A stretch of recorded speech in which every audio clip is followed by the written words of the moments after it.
Alrighty, it's 7 o'clock, and I'd like to call our board meeting to order. Mr. Ross, will you please call the roll? Dr. Marshall? Yes. Mr. Recula? Here. Mrs. Barkowski? Yes. Mrs. Stolmach? Here. And Mrs. Smith? Here, please stand and join us for the pledge of allegiance. I pledge allegiance to the flag of the United States of America and to the republic for which it stands, one nation, under God, indivisible, with liberty and justice for all. Thank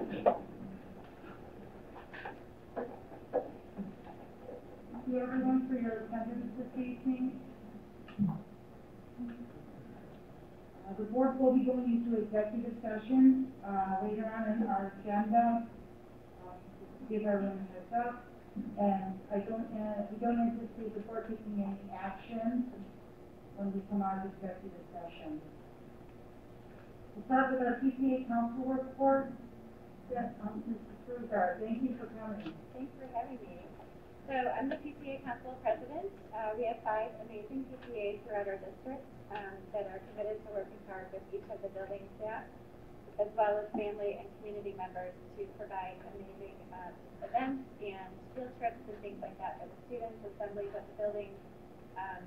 Our PTA council, my role as the president of council, we kind of oversee all of the building units and work with the administration to make the year completely successful and amazing for our staff and students. If you're interested in joining the PTA, you do not have to have a student in the building currently. We welcome all family members, as well as community members. You can go to the OSBS website. Julie and Ellen has got all of the information on there under PTA. You can click on any of the units and join the PTA. You are not required to help in any way if you don't want to. We just ask that your membership donation will go towards helping all the things that we do for the students. So far this year, each of our PTA units welcomed back the staff in their buildings by doing what we kind of call a break room takeover. So they added a little decoration to the break rooms and some snacks and coffee pods and things like that, tea. Some of the parent donations were a Keurig, countertop ice machine, power strips that included USB ports and cords in the lounge to charge their phones while they were having lunch. PTA council provided donuts and coffee for the board office and the bus garage. At this time, we have throughout the district over 650 PTA members. That's about halfway to where we normally are. So we are on a roll. And we have a few membership drives coming up within the building that will add more to that. So please feel free to join anytime. If you have any questions about PTA, you can either contact myself or any of the building presidents. All of our information, contact info, is on the website for the district. And then tonight I have Kelly Walker. She's the president of the high school PTA, and she's just going to give you a little overview of what's happening at high school. Thank you. Thanks, Jen. We've already had a first meeting, and we're very excited to be back in the building. And our plan going forward is to do what we normally do. We're planning our talent show, we're planning our dodgeball. We will pivot if we have to later, but we're being optimistic that those will happen. We're currently in our membership drive. We're doing a drive with both the staff and parents that will be raffling off some things. So we're at 235 members right now, which is about 120 lower under where I want it to be, but I'm sure we'll get there. And I'm optimistic. We have a 50-50 raffle, online raffle that will be starting in a couple weeks. I'm sure that we will be able to do the 14 scholarships like we did last year, and hopefully even more. And anyone ever has questions? Thank you. Any questions for PTA or the board? Thanks so much. Dr. Marshall, Blair's report. The top fund report. We had a meeting last week education providers there. They are doing attendance program evaluations, and advisory meetings for October, I believe. Can't hear you. Can't hear you. They're planning their advisory meeting for October, and they are doing some building maintenance and repair on some floor and damage that they have. They're not attending. Any questions from the board from Dr. Marco? Thank you. Dr. Gavin? So, on the board report attached to the agenda is the board report for the operations of the district. It's broken out really in two phases, the summer activities that we had, and then the start of the year activities. And so I just want to talk about a couple highlights. As you look at the summer accomplishments from the facilities, it's an extensive list, goes over 2 pages. And really, for me, the focus is the fact that unless it's roofing, driveways, sidewalks, HVAC, those type of big projects, hallway painting, general maintenance, deep cleaning of furniture, that's all done by our summer crews. And this year we had a little bit of difficulty with filling those summer crew ranks with workers. Typically it's high school, college kids, and then also some of our own staff who work during the 9 months that they want to work additional in the summer to that help. And so we had a little bit of trouble filling those all. It was a lean crew this year, but they got the work done, and that's a good accomplishment for them. We are working with Heath. We are looking at ways to bolster recruiting and then securing more help for those summer activities. We talked about our application and then onboarding process, how we can expedite that so that people know that they have an opportunity to work with us in the summer. Sometimes we meet people who they apply in January or February, and then they don't hear from us until mid to late April, and at that point they say, hey, I didn't know I was going to get an opportunity with football, so I got another job, doing something different. That's one kind of pitfall or hurdle that we've experienced. And then another opportunity is talking to Amy Calderon at the high school, our college career counselor. She got a lot of feedback from area employers that hey, we need help recruiting summer workers. So she is working with the staff at the high school to design a summer job fair. And so we'll support her with that, but then also we'll be there recruiting our own and work to find those workers for us. And then with regards to food service, so Sam Chin gave us provided that written report for food service.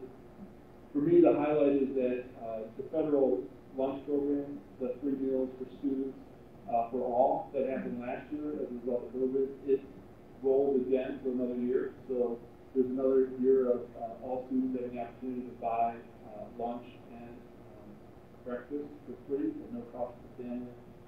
That did help us with sales, and the flip side of that coin is that then the workload was increased, and so staff had to do some staff had to work some extra hours, things like that.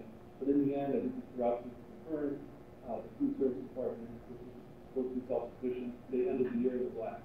So that's a major accomplishment that hasn't always been the case the last couple of years. So that's positive, and we're hoping that the same happens with all kids 5 days a week, and with the free meals for all program continues. Just to highlight in the ground maintenance, the first one listed there is about the high school storage area that was enclosed. So back behind the football practice field, there's a 4-unit storage system. 3 of them were used, and then the last is left open. So Dan Dingley and Larry Anderson worked hard in June to enclose that last one. So that's what Oakland did, was move their storage of equipment and merchandise and drinks and meals that they have, and food that they have for the kids during the football game. It does have power, so electricity in the garage door, so it's secure, but it has good access. Jamie, the Oakland president, positive reviews space, and I think it ended up being, I know it is because it's in the report, a 12 by 24 foot space, which is more than what they had expected or thought that we really were using. So they were happy with that space. And then under personnel, the common theme here is substitute support staff. So we've seen a dip in our fill rate, and those fill rates 85 to 90%, and right now we're down at about 75%. That's inclusive of all sub-needs, so that's certified staff and then classified support staff. And so that's really pushed us to be more creative with what we're doing with staff as far as professional development. So professional development, what normally might have been a half-day professional development, we're looking to say, okay, we're going to do this as part of their collaboration day. It's going to be 2 separate meetings as opposed to 1 big meeting. It does cause a little bit of disruption because you get the flow of the ideas going, and then you have to stop and then come back the next day or the next week. Kelly's been good with organizing those types of creative staffing, so we appreciate that help. We also have our teacher assistants at the elementary grade, and so we continue to recruit for that. We look to utilize them to the most extent possible. And then this summer, Keith and I were contacted by the County Board of Development Facilities, and they have partnerships where they work with employers for entry-level positions for their job seekers. So these are adults with developmental disabilities, and they're seeking jobs. So Keith has been working closely with them to help fill our substitute cleaner needs, the second shift cleaner needs. There are some barriers there in that transportation for some of those individuals, they can't drive themselves, so they rely on friends or a service. And until the fall, we're not on the RTA route. So unlike other districts that have RTA that drive by their facilities, that's a barrier for us. But we have had some success with that, recruiting some substitutes for long-term substitutes for long-term disability, second shift cleaners and utility workers. And then we're also reaching out. We always use our Apple Track platform for posting jobs and recruiting. But most recently, we've been trying to push stuff out through LinkedIn Handshake, which is the platform that most colleges and universities use to try to recruit recent grads out of those programs. And then we're looking at opportunities through Ohio News Jobs, which is through the county, in order to recruit additional. Ultimately, we just need more people who are interested in working for schools. The rates are competitive. We're not going to go home, making bank, but really it's about the opportunity to work in our district, work with our students, or work with our staff, support the operations. Similarly, in transportation, we hired 5 new drivers this year. 3 of them came from our sub-pool, so now our driver sub-pool is overwhelming. So that means that Keith and Sean Misnick, our new transportation supervisor, they've been on the road quite a bit, getting those routes covered and making that work. Lastly is the technology department. Joe Maygray, completed a lot of projects this summer. The one I want to focus on, though, is the student account creation automation. So it used to be that a new student would enroll, and multiple people would have to enroll that student into different platforms. So PowerSchool, the district network, and then some online books that we have for curriculum. It's now all streamlined, and so you enter it once, and the data flows to all those other platforms, which is really, the lean operation. It eliminates any of those errors as far as typing errors, misspelling names, things like that. And it's really helped get a student.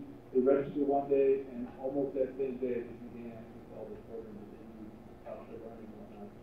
Once that, all the section rules and details are fleshed out, then Joe and the staff are going to look for doing the same for staff on board. So right now, staff is still truncated out by different people entering that information.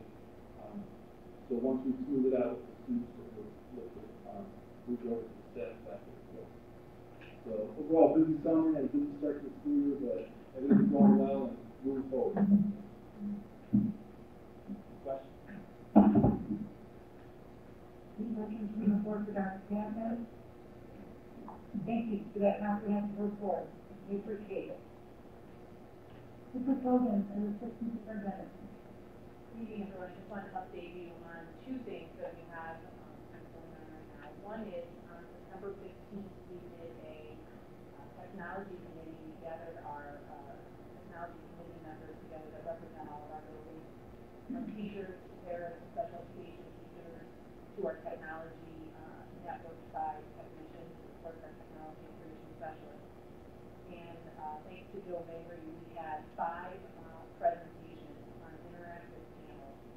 So what that means is, as we look towards the future, current and future, for what does our classroom look like as far as the smart boards and what teachers are using them for, recognizing that as the smart boards that we have in our classrooms are starting to go, they're starting to need to be replaced. And we don't just want to replace with what we had, we really want to look at what, this is 15, 20 years later, what exactly is out there that is maybe going to be more beneficial for our students and our staff. So from the companies that we had that came in, they brought their interactive display boards. They were able to show us how those display boards work. They showed us the bells and whistles, provided us with a cost, talked to us about warranty, gave us districts that are using their products so we can reach out to them to see how they like them. And best of all is all of those companies that presented left their display boards here in the district and are planning on leaving those for the next 4 to 6 weeks. So what that means is we have people from the technology committee who said, I would like to pilot this in my room for a couple of weeks. So we are rotating those display boards into the classroom K-12 for those teachers to really use them. What we found is it's one thing when you have a presentation, we show you the bells and whistles, we go really quick and it's down the street. But we really want to see what does that look like in our classroom? What is the ease of use for our students and our staff? What are those things that we would be using? Is it too much? Maybe we don't need as much as what an interactive panel is giving us. We also might look at something where maybe K-5 has a different interactive display board than a 6-12.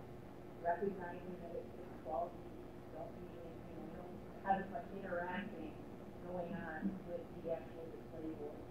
But really looking for a high quality display board where students are able to screen share quickly so that you can put that up on the board real quick and have everybody look at that. So there's different things that we're looking at within the sixth grade. So our goal is over the next 4 to 6 weeks to really have those boards shared throughout the community members. They have a Google form that they'll fill out when they're done with that, and then we'll come back and decide at that point if we're ready to make a commitment or if we need some additional time or information before we start to do it. And obviously, once that's decided, then it comes down to the funding, the cost. We wouldn't be in a position where we would be replacing all 260 smart boards in a year. That is unrealistic and it's cost prohibitive.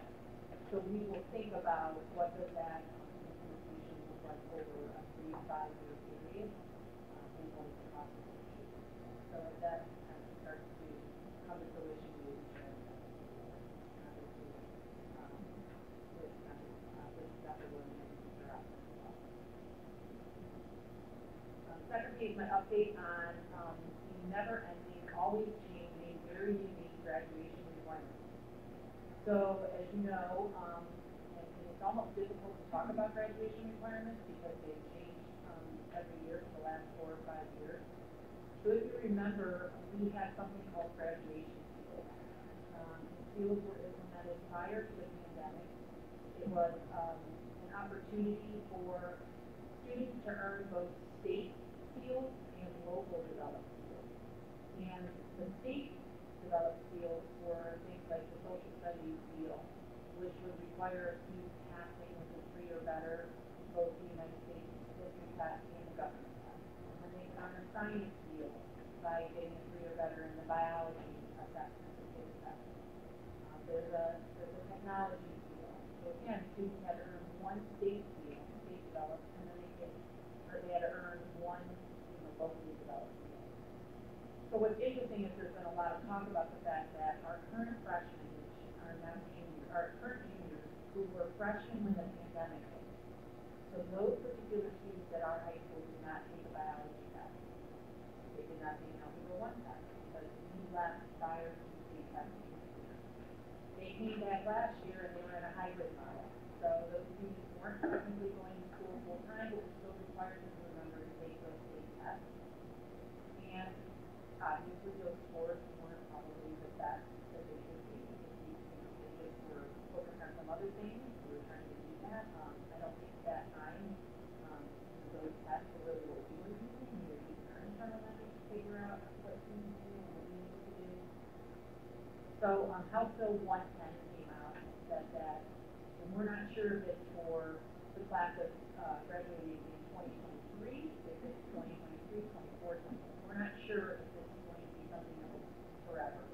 We're waiting for the business rules from the Ohio Department of Education. But currently, House Bill 110 says that any of those students who are up for graduation can use a course grade to learn a skill. The course grade has to be a B or better. So you can earn a science skill if you earn a B and or better. You can get the state social studies skill if you earn a B or better in either, not in both, but in either U.S. history or other. So, which is good for us in the sense that I know that we were starting to go down the path of tagging our juniors who right now hadn't taken biology, hadn't taken potentially U.S. history, or hadn't passed or taken Algebra 1. We were looking at all those students who were starting to build a list of students who were going to have to take, we thought, a test in biology their junior year and they hadn't had content since their freshman year. So it did relieve that pressure for us to have students sit in the study hall on something that they might not be engaging in. So it continues to evolve, but the positive is that we don't make it step. So what we're running now is all of those students who are current juniors to see their grade, to see if they've earned one of those fields based upon their grade they earned in their once we have that, then we kind of know who are the students we need to focus on to make sure they're on the graduation. And again, these are requirements. If they have for graduation, because as you know, 90% of our students are graduating. That's the issue. I think that's some of the calculations we're trying to figure out that out.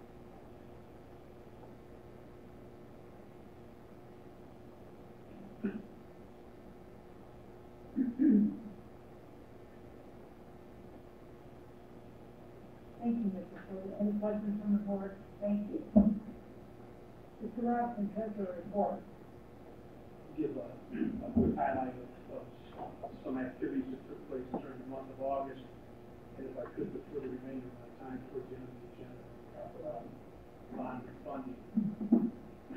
August brought a variety of highlights for us that were very positive, I think, for our financial picture.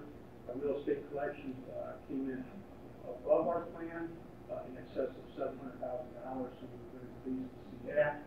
Coupled with that news is the county auditor sharing with us the property value projected increases that we'll start billing and collecting on in calendar year 22, and those values went up 14%. We'll see that gain in the area of inside millage and new construction, which is nice. We did have some gain factored into the forecast element, but this is slightly above what we anticipated that to be. Our August year-over-year comparison shows an increase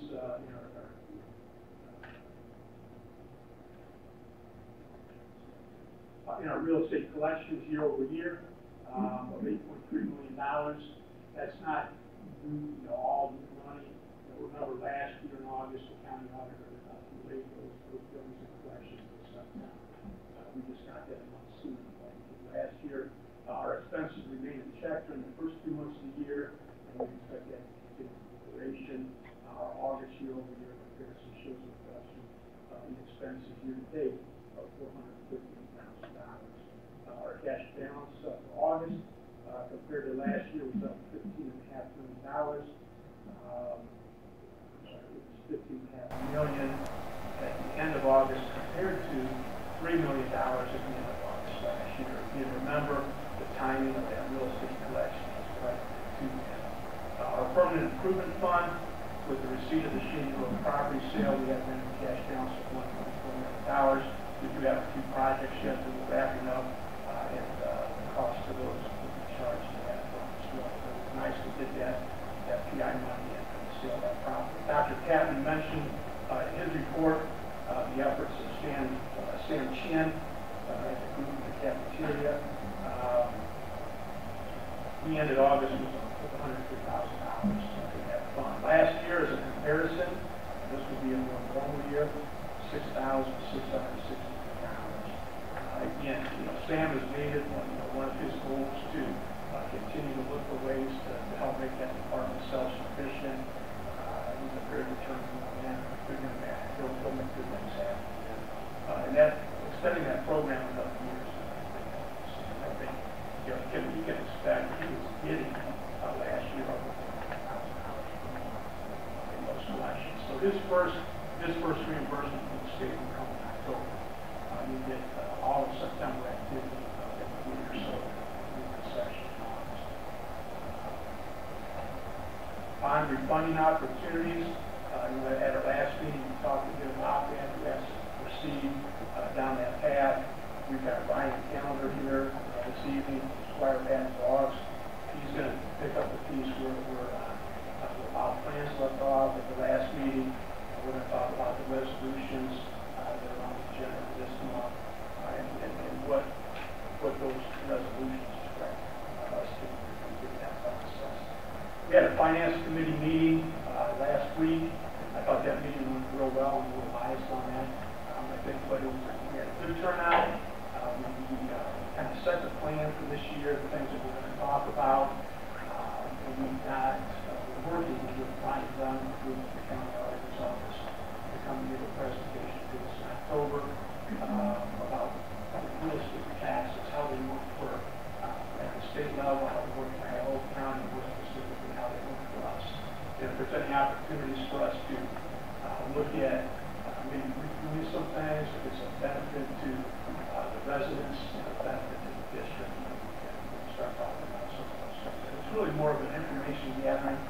Where are we today with the Boston schools on the tax base? Any questions?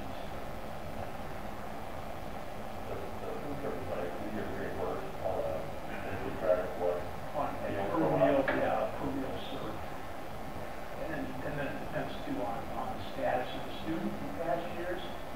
We've eligible for free lunch, reduced price, and full pay.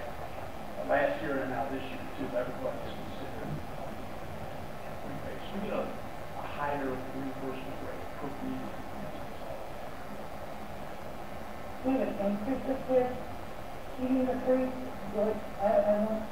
Yeah, Sam says that they're making a lot more deals last year, this year. But the benefit of this year is last year they got to do a lot of scratch and build type deals, and so the two package type thing. This year is more home cooked meals that you could stretch those and get more meals out of the same amount of cost as far as the product. So good luck with it. And the finance committee will meet quarterly? We're going to meet monthly, October, November, we're kicking out December. We'll see where we are at the end of November. We want to meet again, and then at some point we're going to go through. But to kind of get us started and get that going. Second to the auditor, press, really great meeting, that initial finance committee, a lot of engagement, a lot of great questions, trying to really understand how school finances work and sources. So we're well prepared to change it.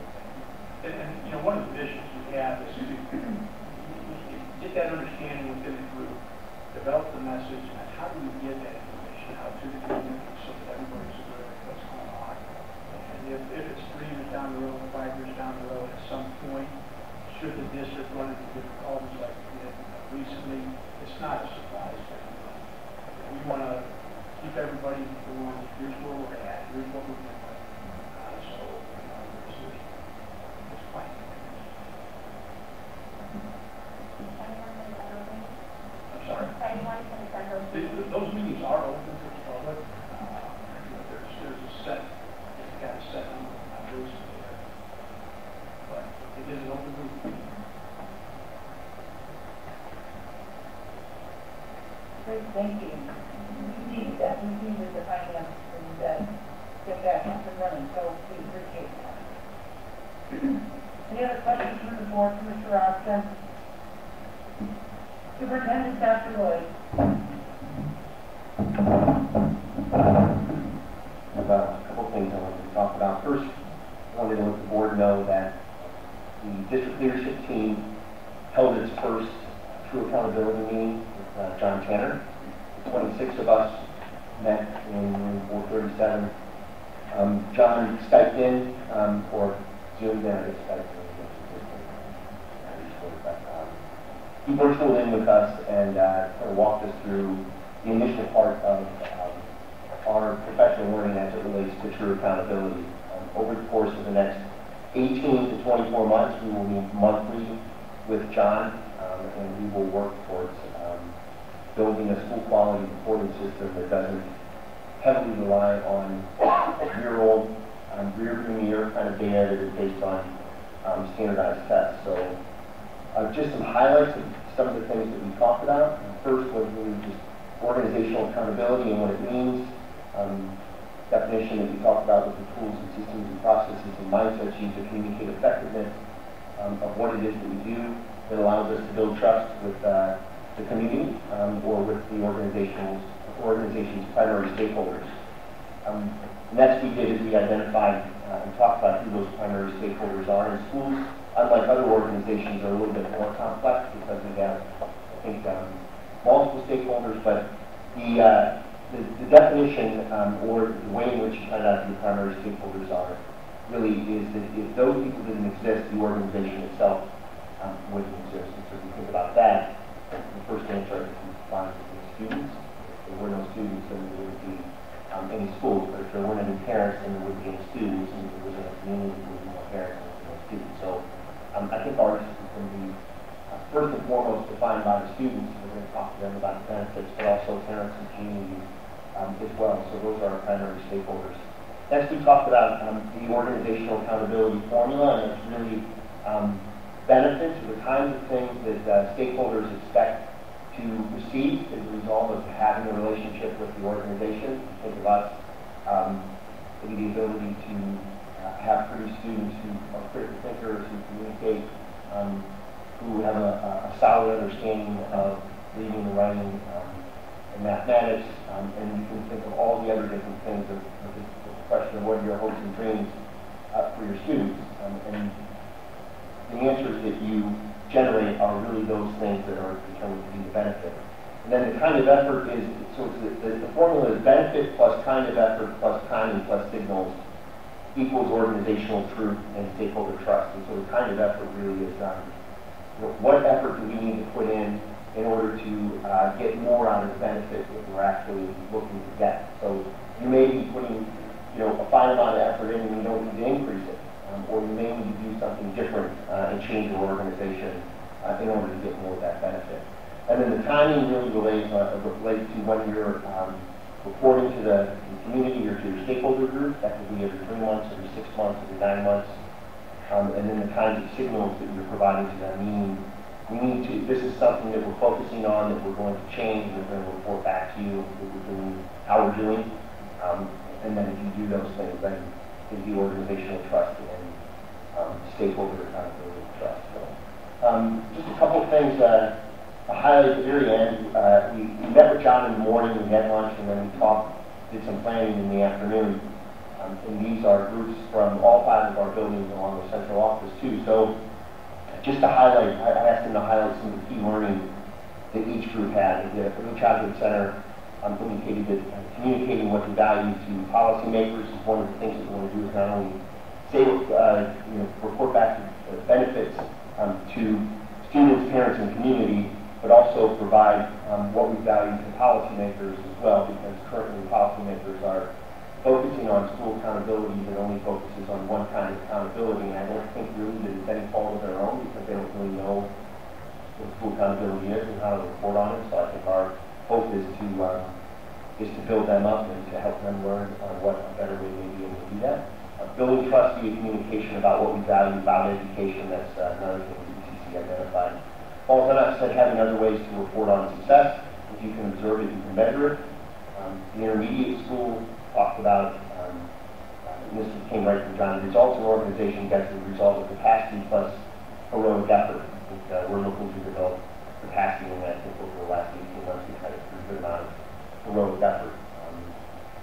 We found if you want a different sustainable result, you need to be a different kind of organization. So we're continuing to try to improve on what it is that we do and the benefits that we provide. The middle school indicated that things that we focus on and that we find important in education are future oriented. Those things that we say, what are your hopes and dreams for your kids, are future oriented.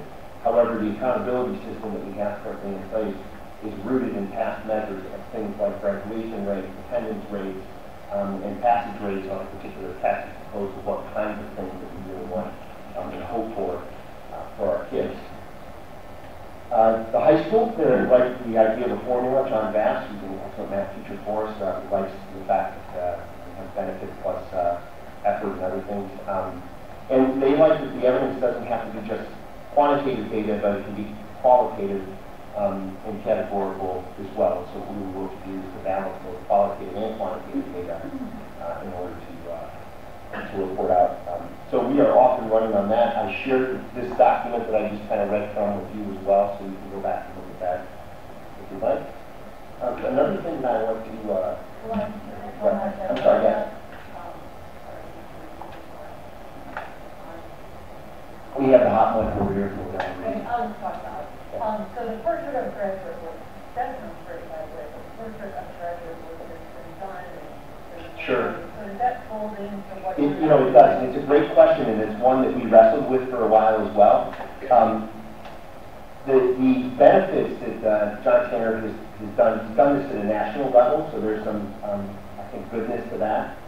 And in all the states we've been in, there's been a theme of these 31 kinds of benefits that have been identified. And within those 31 benefits, you will find the Olmsted Falls portrait of the graduate, of communication, critical thinking, creativity, self-directedness, all those other kinds of things are in there. So what we need to do, and this is something that the board, along with other stakeholders, will be part of in that conversation, is how does that reconcile itself with that which we report out? I would say that when our teachers engage in design work, and they think about those 10 design qualities from the Schlechte Network, they think proactively about those 7 portrait of graduate kind of concepts. And you can, those may be like the super benefits, I think, that we look for to provide to kids. And then there are other benefits as well. So according to John, we asked that question again. He said everything that the work that he's done with the hundreds of districts that he's been in, those portrait of graduate kinds of things are in there as it relates to these benefits. So that's something that we thought about as well. He's done a good amount of work obviously in that area. Is Schlechte directly or indirectly involved in this? So by electricity, I guess, in some ways.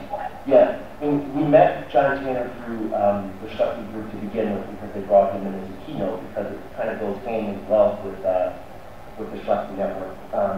But he is not an extension of that. I mean, there's the Schlechte Leadership Center, and then there's Brave Ed, which is John Tanner. There's 2 different organizations, not affiliated with one another, but I would call them professional friends and colleagues. So George or any of the Schlechte staff was not part of They were not part of that meeting, but they're very well versed in the work that John has done nationally. If I can add something. Dr. Lloyd and I talked about possibly bringing John in at our board retreat to, keep the conversation going and so we will, more understanding and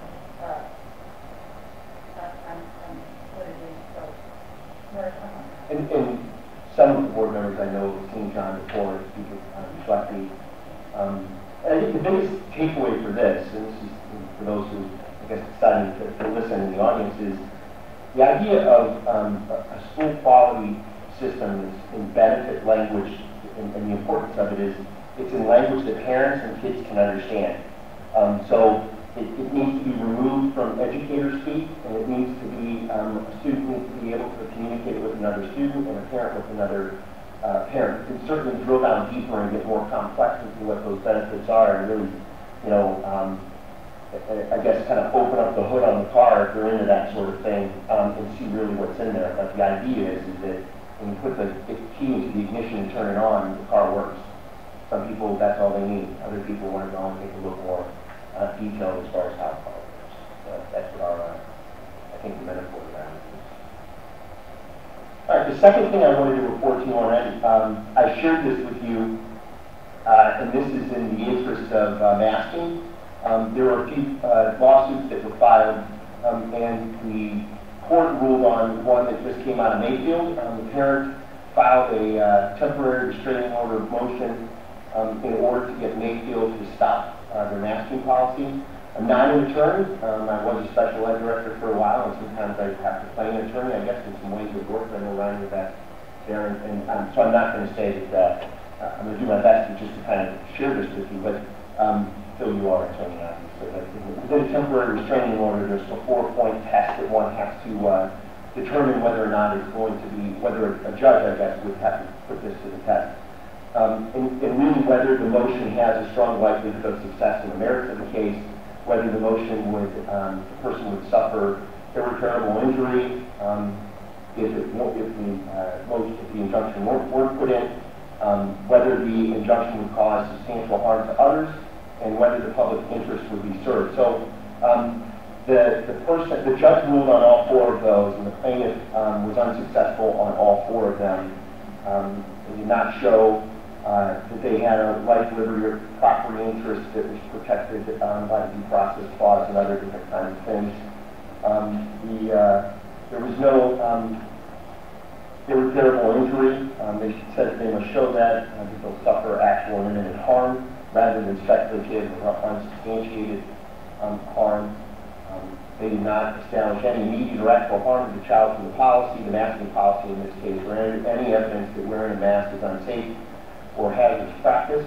And then the final 2 factors are that it would cause substantial harm to others, and whether the public interest would be served by the issue of the injunction. And the court ruled that if they actually removed the masking policy, it would potentially cause harm to the district students, teachers, and faculty through the spread of COVID, and the court also found that the public interest would not be served by joining in that mandate as well. So that's the first ruling, at least in this area, from the 6th Circuit Court on that. It wasn't completely dismissed. I think what the judge is indicating is allowing the plaintiff to follow the motion after. I don't know where that's going to go, but we'll certainly watch the interest. That is my question.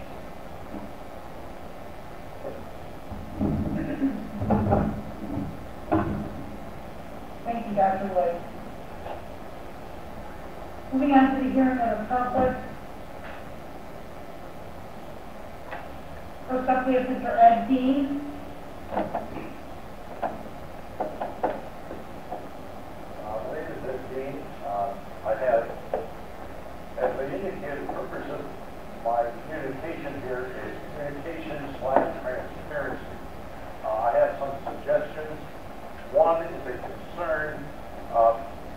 Has the board as yet or intending to issue a public policy for the crude remarks to an opposing player at a lacrosse game, which reflects negatively upon the community? I hope possibly a censure of that board member which does not reflect upon the community amongst their faults in the school district. Secondly, because as we all should know, the mandate policy is unconstitutional. I think that the pros and cons of mandating masks should be relevant, and there should be information on file to any parent or citizen who wants more information on the pros and cons. On the positive side of it, Suzanne Corley was here at the last board meeting on August 19th and stated some concerns and factual information concerning masking and the harmful effects upon that. I think that the parents and the public should be aware of those harmful effects. Also, on the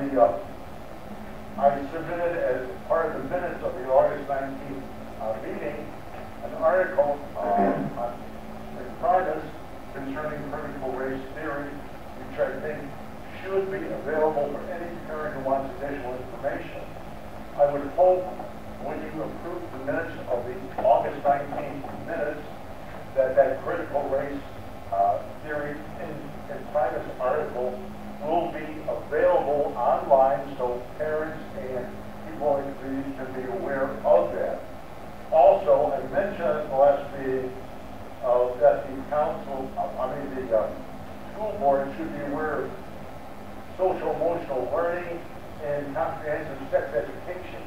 People have been calling me asking what information is there available with the school board on social emotional learning, comprehensive sex education, and where does this school district stand on that policy?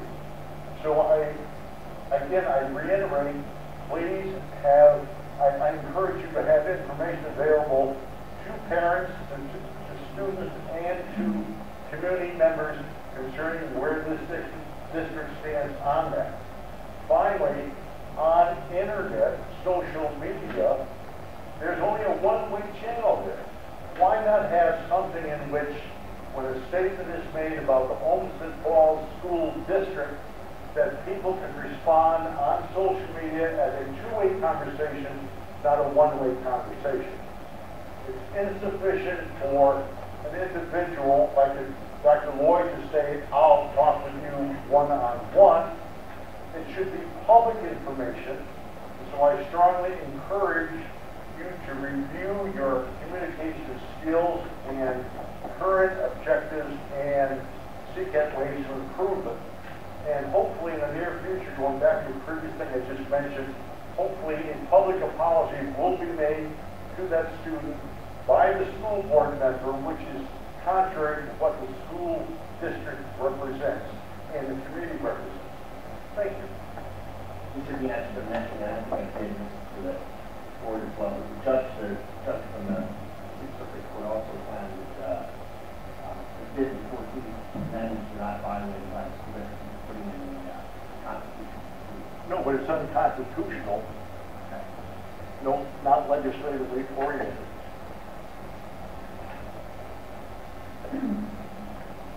Next up is Ms. Kirsten Avens.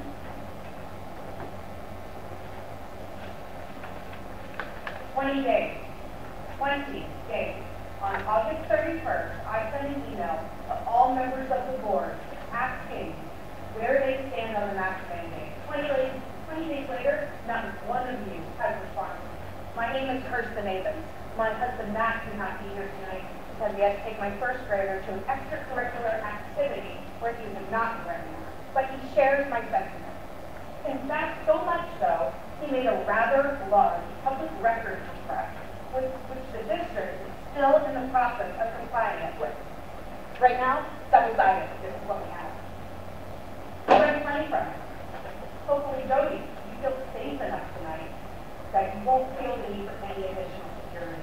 Frankly, it's assaulting each and every parent who has exercised their First Amendment right against the mask mandate that any of you thought there was a need for police presence as a last lady. Whether that police presence was meant to intimidate us or because you feel our words threaten your safety is an issue for that bag. 20 days, I sent an email, still no response. Dr. Lloyd's directive to you was in the words of Paul McCartney, let it be, so that the mask policy, and I'm quoting Dr. Lloyd here, does not have an impact on any election results. Let's repeat that. So that the mask policy does not have an impact on any election results. Dr. Lloyd is not your boss. He's not your employer. Instead, as elected officials, you're supposed to answer to us. And your non-responsiveness and willingness to hide behind the superintendent speaks volumes about your leadership or lack thereof. Citing an email and a press release from Dr. Lloyd, the actual percentage of students opting out of the mask mandate is 43%. Not 40 that was stated in the press release. You guys are probably thinking, 3%, not a big deal. But with approximately 3,900 students in the district, 3% equals to another 117 students that opted out. I guess they don't matter to you. I'll make sure to remind the 43 that you failed to provide the most basic level of constituent services when you choose to remain silent. Remember, your election requires a simple plurality of votes, not a majority. We may prevail, we may not. The are gonna make you spend money when you vote for reelection. You have chosen to make our children's lives uncomfortable by strapping medical device to their faces. We, in turn, will make your lives uncomfortable within the extent of the law. The Avenses will not go very quiet.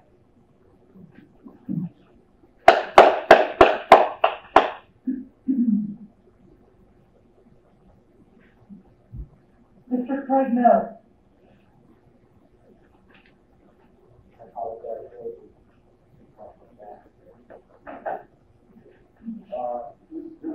Before I start my 5 minutes, I want to acknowledge Dr. Wood for corresponding with myself over some of the issues that I have that I sent an email to everybody here. So as everybody knows, he sent me information from the Ohio Department of Health. The article is dated January 2021, approximately roughly 8 months ago, and the data was mostly from 2020. I want to acknowledge that publicly that even in correspondence, I want to thank you for that. My name is Craig Mills. I'm a lifelong resident of Westview, Homestead Falls, in 1966. I'm a graduate of our system in 1976 and a graduate of Denison University with a chemistry degree in 1980. After marrying my wife, Mary Lou, we settled here to raise our 4 children, all of whom graduated from my school system. I'm also a Southern Beach school bus driver here in Homestead Falls. And since my retirement, since I was 39 years, yes, before. My wife taught here for many, many years in Fall One as a second grade teacher. Like some of you here on the board, during her time with our children, she was very involved in the PTA throughout the years. My father served as mayor of Homestead Falls from 1970 to 1978. I say this for all one reason, that I'm not a fly-by-night. I've invested my whole life in this community. So I have skin in this game. So I sent the board an email this morning outlining the reason for my time today. I understand the most important task of any school board today is to create a PR while preparing them to the best of their ability to pick up the students. The concern that I have is that the policy of mandating all masks to wear all masks. I will make reference to the email I said earlier so the board can understand. The problem today is determining which information you subscribe to. Obviously, I'm a Department of Health, probably the CDC, perhaps Chicago County Board of Health. I am sure you've already received information for your from parents and other educators about the important issues that by wearing masks and practicing social distancing, that has caused harm to students and educational experience. I would ask you to take that seriously. I'm sure you do. The goal for my time is for you to consider also the lack of science, current science, and data concerning the effectiveness of masks and the practice of social distancing. In fact, just today, the former FDA commissioner just said we came up with 6 feet arbitrarily. We have 3 feet now. Masks have been around a long time, but even the CDC in an article in August 2008 were talking about the 1918 Spanish flu, which was really a pandemic, killed millions. Named bacterial pneumonia as a big cause of death. That stemmed from the use of masks. We all know that doesn't make sense because any mask, often manufactured ones, like the ones we have at the bus garage, have a disclaimer on the box. They don't work against the virus. Just come here and look at the bus garage over those boxes out. If you would like more information on the increase in bacterial infections that Dennis are seeing, and stating directly that wearing masks for a long time is a cause, I would glad to provide that information. What is more concerning to me is the use of the PCR test to determine COVID. The CDC has already stated that the test cannot distinguish if it's COVID, influenza, or the common cold. We have been told that the test is being developed and will be ready next year, specifically to do that. So what makes the average person like myself know for sure if it's COVID or just the flu? How can it detect any variant? My old ninth grade history teacher, Mr. Vincent, across the hall, had on his tablet back then, liars will figure, but figures don't lie. Ever wonder where the blue case went through past 18 months? This is not to say that COVID is not real, it is. However, I'm not sure that the cause of all this is COVID. It's a PCR test, not distinguish what I just stated. Because it's sometimes we make false positives. Did we ever wear masks as kids when the flu broke out or when someone had a bad cold? Did we just not go to school and call our doctor if necessary? If a person feels the need to wear a mask, I am for that. It makes you feel safe. But the mandatory to make me wear a mask to stop a virus that is so small is your soul. What can we do as a board? I would ask for current information from the CDC if masks and social distancing work. Ask for peer review. If you Lancet report to understand what that is, please consider taking a look at some of the information that's out there. Thank you.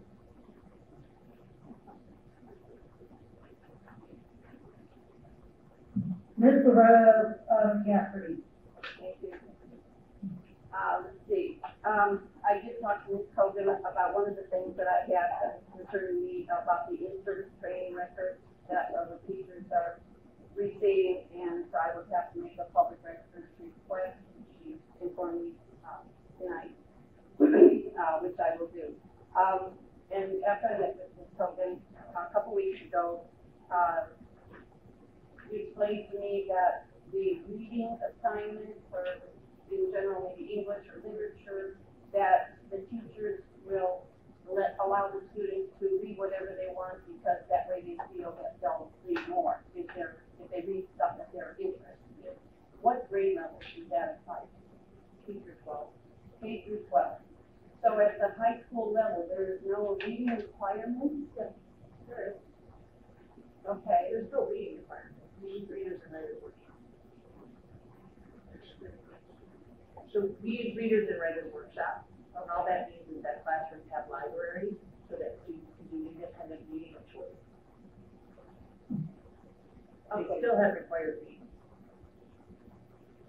But they also have opportunity for independent reading where students read for choice and they choose their book.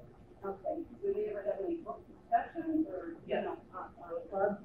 So yes. A class in general have to read one book. Let's just say Great Expectations. And then do they have book discussions or anything like that? Is there any classes reading requirements? Yes. Specifically?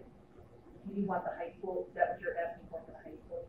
Right, as well as the high school level, yeah, but I mean, even in grade school, there should be some kind of reading requirement that's like a literary discipline. Maybe that's the word I'm looking for.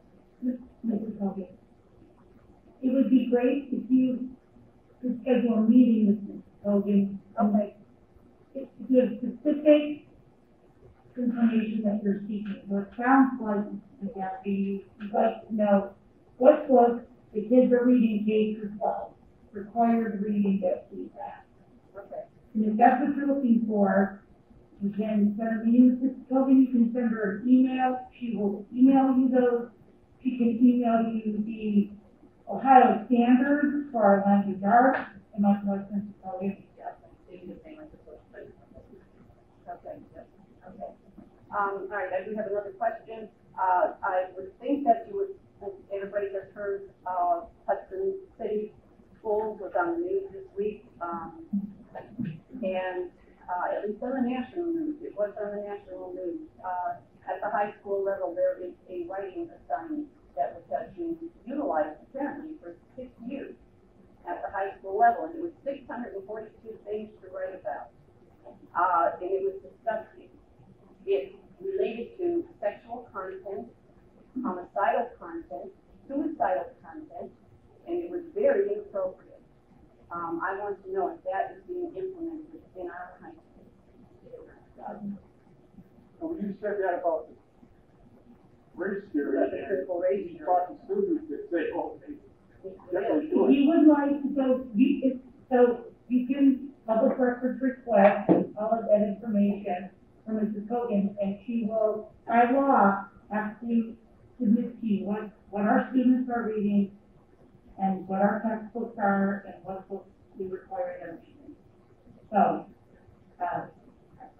my knowledge, our district would never lie against the law. So she'll be able to submit that to you, and you will see that we do not use that book for our language arts courses. Okay, I mean, because it is, out and out, really high school students. So, and that is against the law. Okay, I will look into it. Right, so again, if you can interface with Mrs. Hogan outside of our meeting, because again, this is not a question and answer session, she will provide you with all the information that you're seeking. She'll be your point of contact, so she works on all of our systems. Okay, great. And the big, my thing is that when you do ask request those things, you have to be specific and narrow in what you're asking. So you have to be specific if you want to know what is required in K through 12. If you're asking me about specific text or you're looking for something specific, you can ask that. Don't say that there's something specific. Okay, yeah, I will specifically ask about that writing. Yeah, but I can tell you that that is.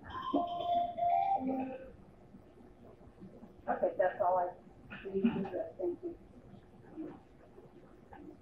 I don't have anybody else on the list that has registered to address the board. So one person come in late. Is there anybody else? I will open it up. If anybody did not get a chance to register that would like to address the board. If not, we'll move on with our agenda. Thank you again for your comments to the board. You're more than welcome to stay. We can continue with our meeting.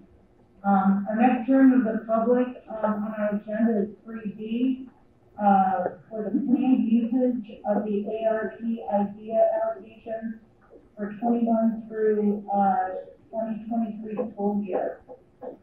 Is there any hearing from the public on those allocations? Have like a 30-second refresher.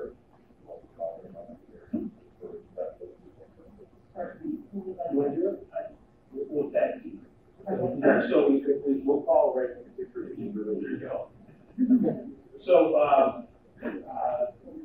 the federal government has released additional dollars to us through a grant, that's, I think in conjunction with the IDEA, special education dollars that we receive. It's $167,000 on top of what we're currently getting. Right now, we're looking at the planning stages of this. And the discussion today centers around a variety of things. You know, it may be some additional staff or staff time. It may be curriculum materials or some capital items, maybe some technology that they could use, or some additional services out there to assist these students with special needs that we have today. I think that's my take on where we're at. It's another shot of federal resources.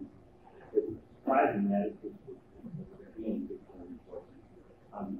Targeted specifically for students with disabilities who've been impacted by the whole coronavirus. So it's one time money. So we try to use it on tools for staff and other things. You're going to create a potential problem. So Dr. Goss talked with the department at a conference to find out what's allowable within the context of those resources and had to use the threat as well. So we will kind of huddle up one last time to what it is we're going to achieve with that. Technology seems to be one of the biggest impacts of coronavirus was the need for us to improve the infrastructure of our network on long and fine devices in order to allow us to connect.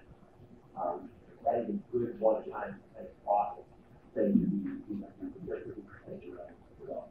20% of those resources must be set aside for interconnection or quickly. Up to 50. And business place addition, the 167, I'm sorry,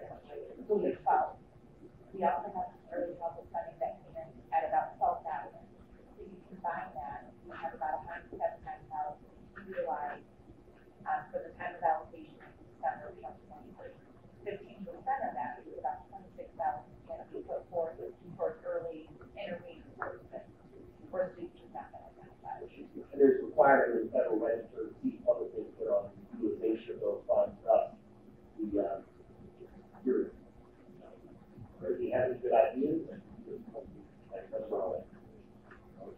And I think it's neat, that's for me, actually, it was one time now.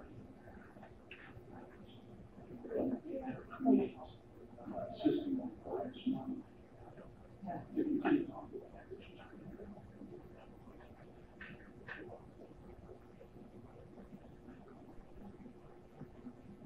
Okay, well, we're moving on then. Under item 4 on our agenda is donations. We have several donations tonight. I won't go through them all, but thank you very much for everyone who has graciously donated to our district. I will highlight for the board, item 4A, we received a donation from Neighbor Contracting of $3,500 to be used at the board's discretion. In the 8 years I've been on the board, I don't think we've ever gotten just a donation like that at our discretion. So, again, it's up to us what we want to do with that. We don't have to decide tonight, but we can take that money and put it for the scholarships that the school board donates every year to our graduating seniors, or we could apply that money elsewhere. How about we think about it, and then we can decide at our next meeting for sure. But that's a very generous donation for us, and that would be that's very nice. So we should be thoughtful about what we want to do with that.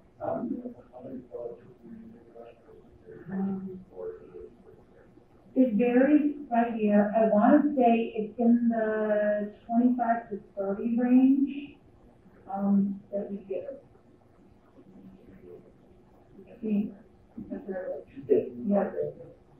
$250. So between the night, right?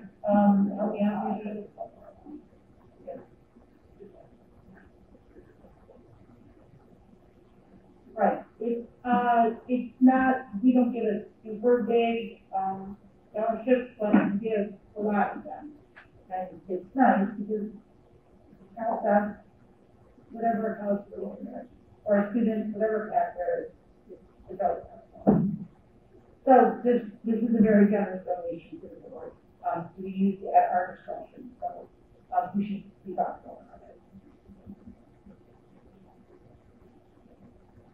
Moving on to our consent agenda.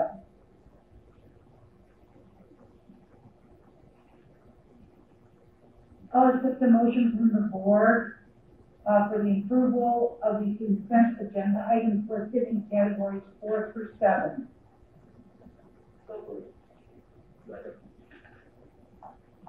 Is there any discussion from the board on items listed in categories 4 through 7?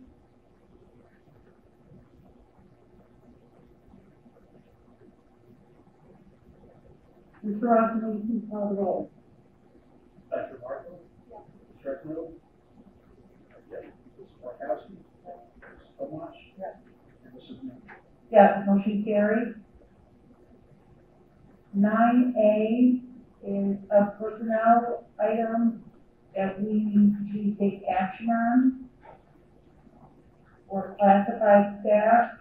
I'll accept the motion from the board on 9A.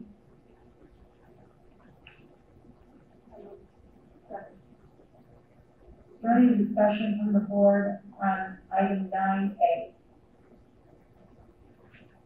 Mr. Robinson, will you please call the roll? Dr. Marshall? Mr. Eckmiller? Mrs. Markowski? Mrs. Tomasz? Yes. And Mrs. Miller? Yes. We need to take action on 9B and C, which is in relation to the refunding and refinancing of our funds. So I'm going to turn it over to Mr. Robson. before we take action. And our guest is Sharon. For those of you that have not met, this is Ryan Callender. Mr. Callender is our legal counsel as far as that laws. He will fill the role of bond counsel through this refunding process. So Ryan has prepared a variety of documents for us to move forward, including the two resolutions, because we have two different series of bonds. We will be refunding, as you know or have seen, those resolutions are quite lengthy. So we thought we can calendar down and just kind of talk us through those real quick, give us the highlights of each of those resolutions, and answer any questions that you may have before we take action. As President and members of the board, my name is Ryan Callender, I'm a partner in Squire Capital. Hired, acquired, for decades, and I personally have served as a contractor for it's been a lot, and always not. As the president mentioned, we had two resolutions. The first resolution, and I'll describe that over before the second, pretty much the same. The first one in front of you is the authorization to issue up to $8 million, to refund for Series 2015 bonds. Your Series 2015 bonds are actually refunded. By the way, when I say refund, that's kind of our own window for the Series 2015 bonds actually refunded 2007 bonds, which were authorized by the 2007 bond. So this will be the second time we have the opportunity to finance all at a lower cost. We're not changing anything, we're not changing the course. This is simply to provide debt savings for the district and within that resolution, you're operating the same thing in order to achieve that. Essentially, the resolution sets parameters. The board would like the treasurer to follow recommendations for on the date of the good market. It's probably still 4 to 6 weeks away. There's a lot to do around that. Depending on how the market is acting on that particular day, it will be Mr. Grant, the last board meeting, it will determine various dates and maturities and interest rates at which the bonds are sold. Those all have to do with the parameters for setting the resolution. Real basic ones are not to exceed $20,000, which is what is left of the over on through and to do so at saving, practically saving at least 4%, most likely will be more than 8%, at least 4%. And again, not to extend the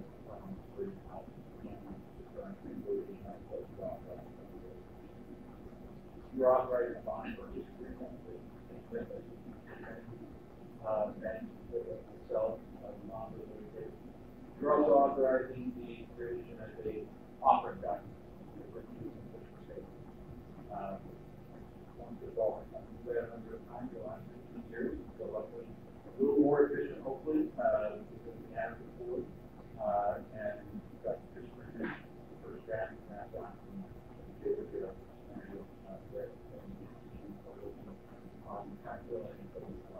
That's a really nice document. A lot of different graphics, additional information about the system. And it comes out with nice 3.5 updated. Obviously, you use it to sell a bond, but you can use it for your own purpose as well. Also, you're authorizing an escrow. I'm sure this is kind of explained last month. This is what the purpose of the management fund. That is have a lockout period. Okay. That lockout period begins from the 1 before. But what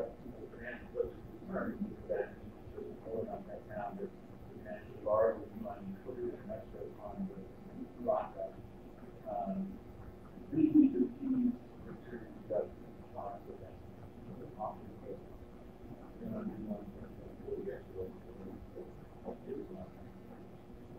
Yeah, call it the advanced fund. For that reason, that you're just always active on right now.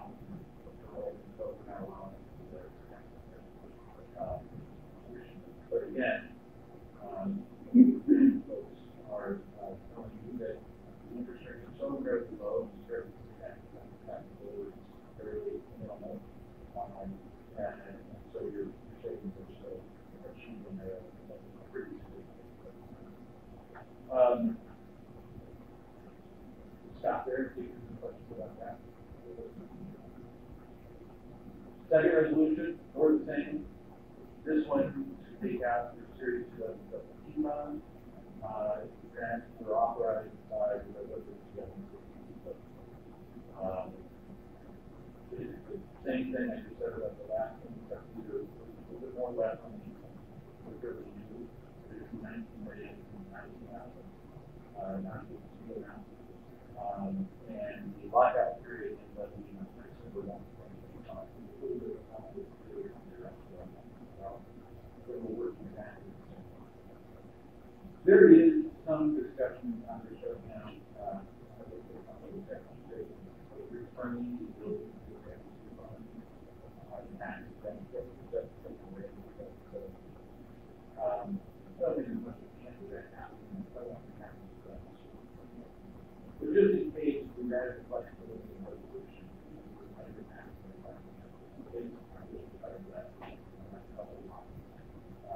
but I think your financial team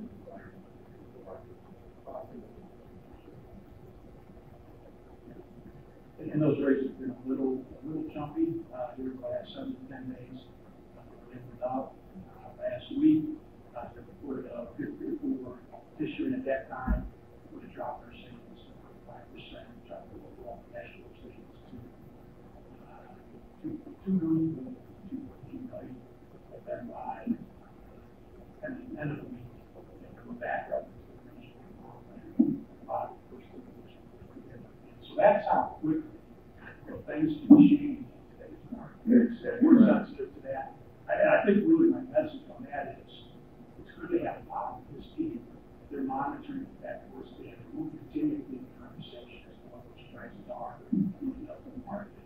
I believe you said, Ryan, in the resolution, is that threshold that quote which I think you have already told us that we may have 4 inches. This is the lowest we can go. So, on a reason like this, when you follow up the breakdowns, they're going to get very unfortunately,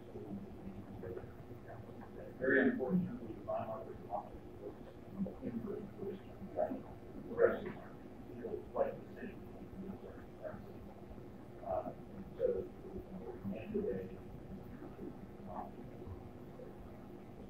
what we're trying to do is get these solutions, get all the documentation down, ready to go, strike it.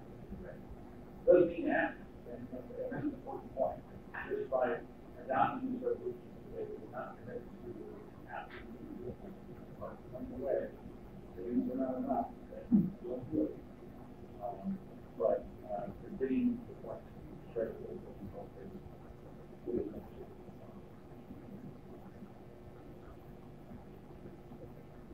Are there any motions from the board for this thing? I just want to pass my appreciation on to remind history. If you look at the amount of documentation that took place since the last meeting, I'm glad I'm not an attorney, but they look like they have time accurately to where it was today. As well as the informational document that would take a couple of weeks to get across to complete. They got that ready so we can this schedule.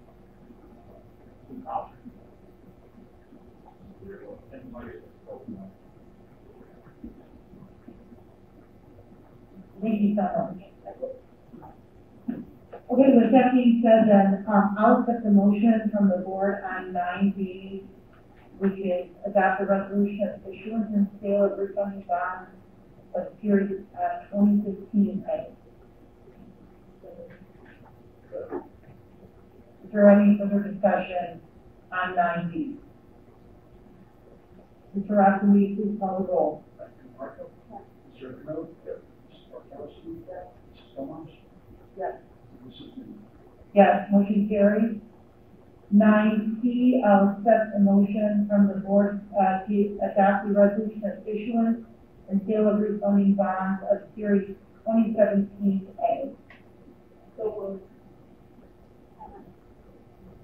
Is there any further discussion on 9C from the board? Mr. Rossi, will you please call the roll? Thank you, Marco. Mr. Ricino? Yes. Mrs. Markowski? Yes. Mrs. Thomas? Yes. Mrs. Newman? Yes, motion carries. Thank you again, everyone, for your hard work. We really appreciate it. Our next meeting will be a work session scheduled for October 14th. Our next regularly scheduled meeting will follow on October 21st. Is there any further general discussion from the board at this time? Yes, this is Lillian. I'd like to respond to a comment that was made.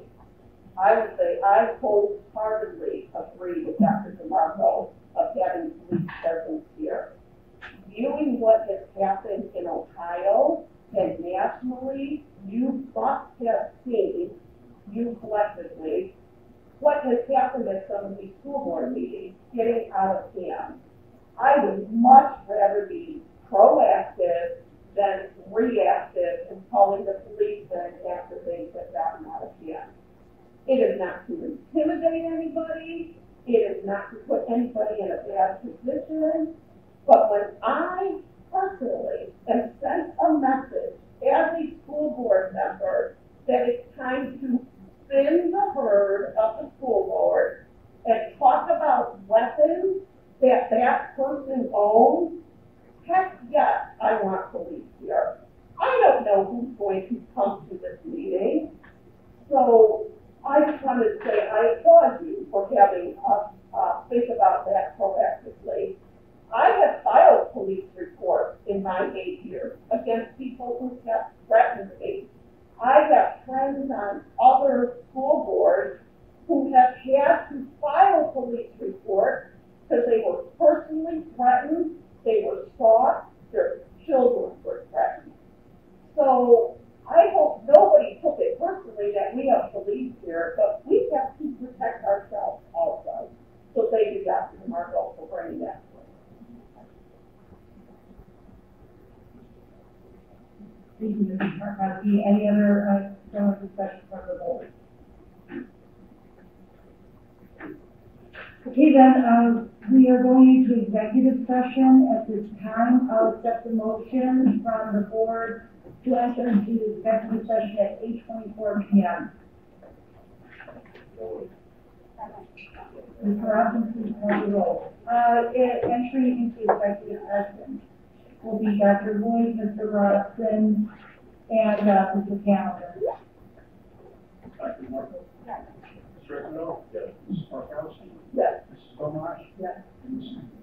Yes, we are entering executive session for item number 3, conference with an attorney concerning disputes involving pending or imminent court action. Thank you, everyone, for your participation tonight. Thank you, Kelly. Appreciate you coming.